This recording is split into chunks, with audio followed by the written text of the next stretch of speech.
Are you ready for spring? I am. And here's the Spring 2026 Trend Report, presented by Karna Johnson. I can't wait to show you the edit and all the fresh looks we're going to have fun with this spring.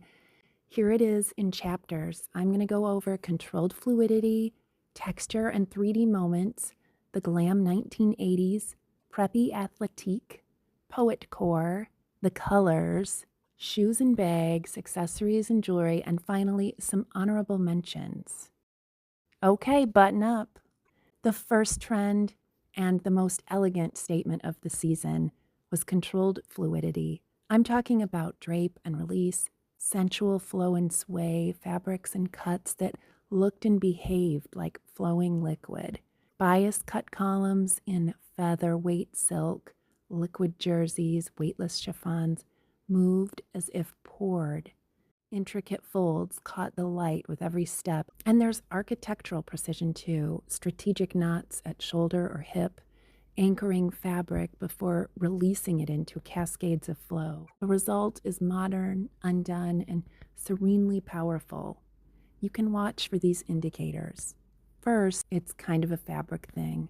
They're liquid-like or cut to behave like it.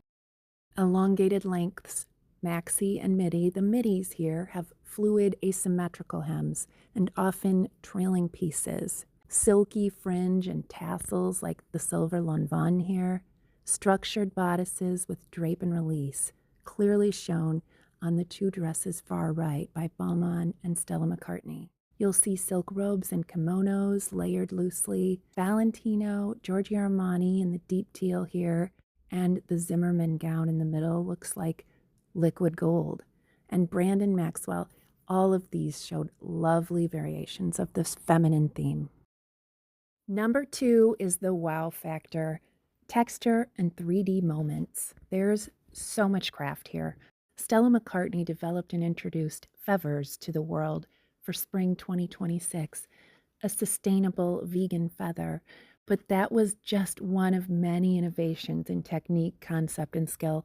Innately, fashion designers are tactile, and this season's runways showcased extraordinary achievements of passionate creators with fur woven intricately, feathers accenting pieces in nearly every show, lace whipped into a froth, leathers and skins tangled and spiraled, voluminous yardage stacked expertly, raffia and organic fibers formed and molded.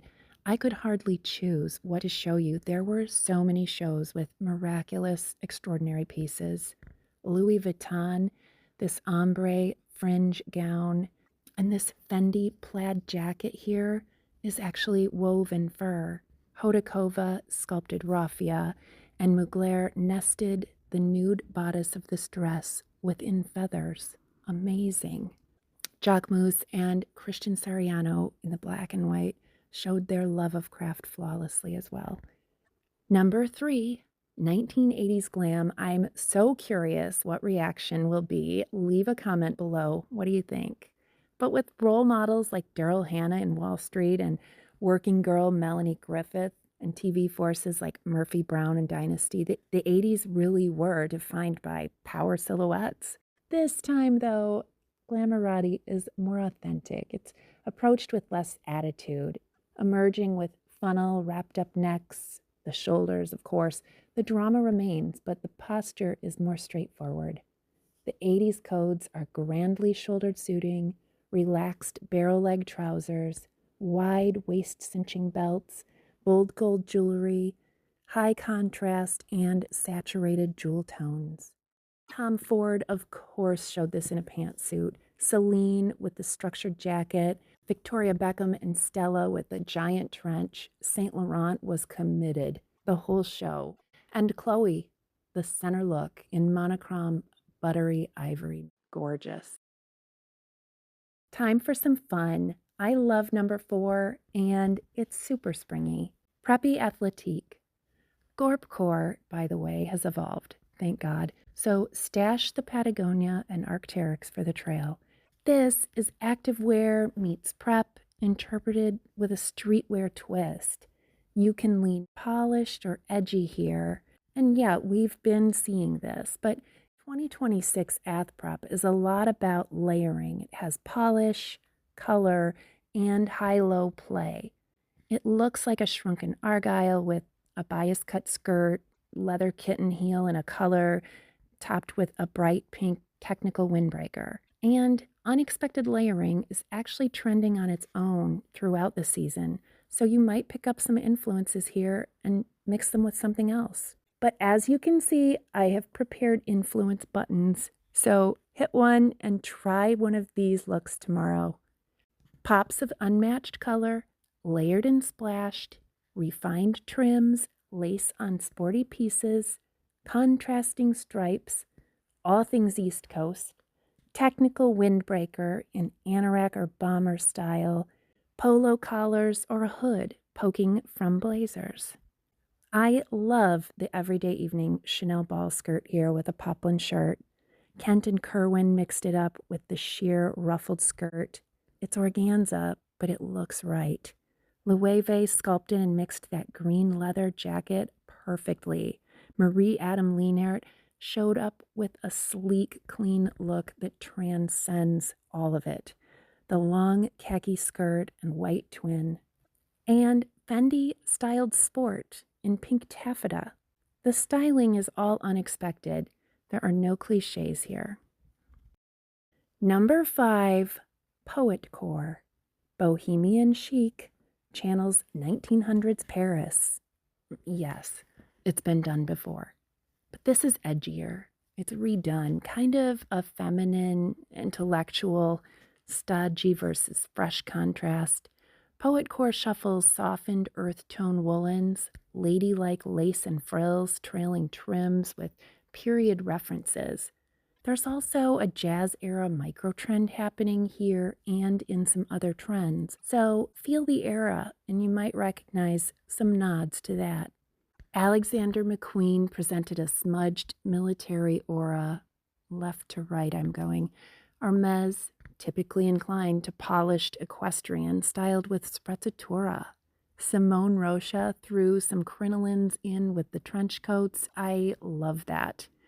And de Meulemeester brought historical silhouettes and whimsy. Oh, and that model looks so angry. Someone get that girl a snack.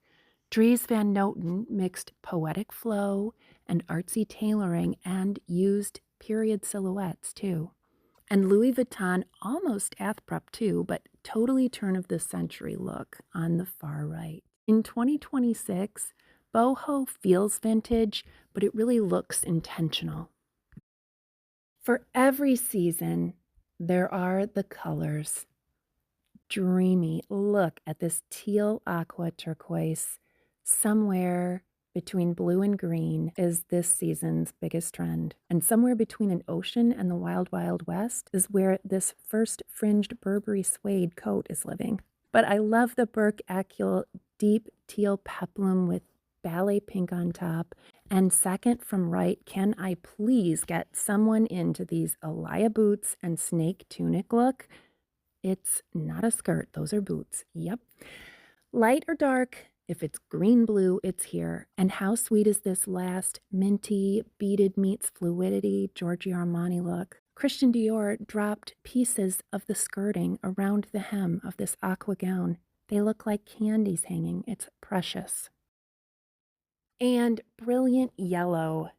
Less of an influence, but canary, lemon, chartreuse, let's do this. Last season was buttery. This is utterly bold, colder, and more toward green. Balenciaga plucked the textured shirt jacket combo, second in line there. And what about Sergio Hudson? Where has he been? Showing this sculpted yellow stunner in the middle. Love that.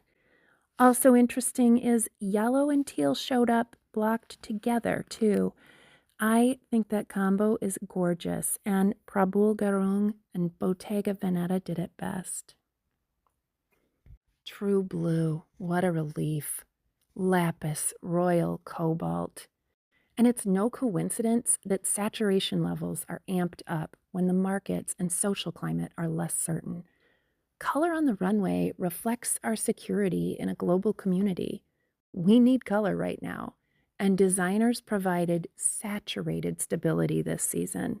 I'll take that blue any day. Here's my true blue lineup. Probable Garung with a cornflower scarf jacket and skirt combo. Valentino gown, not in red. It's blue. And Tory Burch belted that coat right up with the funnel neck. La Pointe, a blue 3D moment for sure. I mean, Giorgio Armani and Alexander McQueen, I love it. True blue. Shoes. Choked vamps and no vamps, elongated pointed toes, and a reemergence of straps supported the season. Shoes weren't really the statement this year. The focus was sleek and refined. I loved the Chanel nude with black trim. Valentino did this disappearing toe look, très chic. Then Fendi, Stella, Ferragamo, Giorgio Armani. These boots are like the best flats I've ever seen. And Victoria Beckham created a little tiny crib for your feet. I melted. Handbags. Honestly, there's nothing really groundbreaking. Fringe is everywhere. Structured bags are getting a little softer, and Minodiers are everywhere. Yay. Anyway, I've just decided to show you some of my favorites that I came across. Fendi, Alexander McQueen, Victoria Beckham, Hermes, Chanel, Bottega, Loewe. Thanks for the skins, guys. Okay, let's talk accessories and let's talk scarves. They're emerging, and they're emerging in disguise. Twist one up with your bangles or your necklace chains. Cinch your waist with a long tasseled silk scarf. You can always tie one up as a halter or wrap one around a smooth flat front pant. Just grab one and try it. Your silks are coming out of the closet, just not in the usual way. Long gloves are a dramatic statement for day and evening right now, and they're everywhere and fun to wear. Belts still have aspirations to reveal your waist. Why not try a wide belt? It's been a while. Finally, jewelry. Get cuffed. It's important. I would say this is probably the biggest trend in jewelry, or the most important one. Single, double, stacked up, twins on each side. Just get cuffed. Ears and necks? Yeah, let's do it. Jewelry forward. Schiaparelli even lit up the jewelry. Just look at this butterfly necklace from blue marine on the white outfit. It transforms the whole thing. And full body on the left, Mugler's brown 80s suit. The necklace is the blouse. Giant ears were shown at Valentino, Givenchy, and Giorgio Armani went tonal stacks on most of his looks, which he does a lot, but it is so pretty. So why not? Adorn thyself.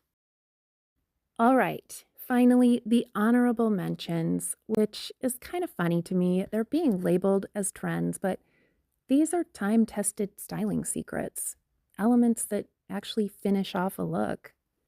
Pops of unexpected color. If this is a trend, we've been ahead of it for years. I love floating a piece of random color to complete your look. It's the accidental color that makes it look styled. Print mix. My favorite trick, and you know it. Do you have a print you're a little bit afraid of, or maybe it's made it to the back of your closet because you don't know what to wear with it? Maybe it needs to come out and play, maybe along with a stripe. Waist emphasis. We all have one. And this season, it's an asset. You know I'm always trying to accentuate the waist. Try cinching it in a wide belt or build up the hip with some gathers for contrast. Flash a sliver of midriff, maybe. Definition is the intention here. So that's my take on spring 2026. I want to know what inspired you the most. I love studying and discerning trends from the runways, especially so you don't have to. Stylists are interpreters of fashion. My job is to make sure your authentic personal style is forward and remains central, so you can wear trends, not the other way around. Remember, fashion is just what appears on the runway and in stores. Until you wear it your way and it speaks to you, it's just clothes. Style is what we achieve when fashion translates to you personally. when it enhances your visual personality and says something about you, makes a fresh statement with your wardrobe, works for your body type, and makes sense within your lifestyle. Style is owned when you look like $1,000,000 and feel like yourself. I'm guessing there's something in your closet right now just waiting for a fresh interpretation. Or maybe it's time to hit reset. Reach out if I can help. And happy spring.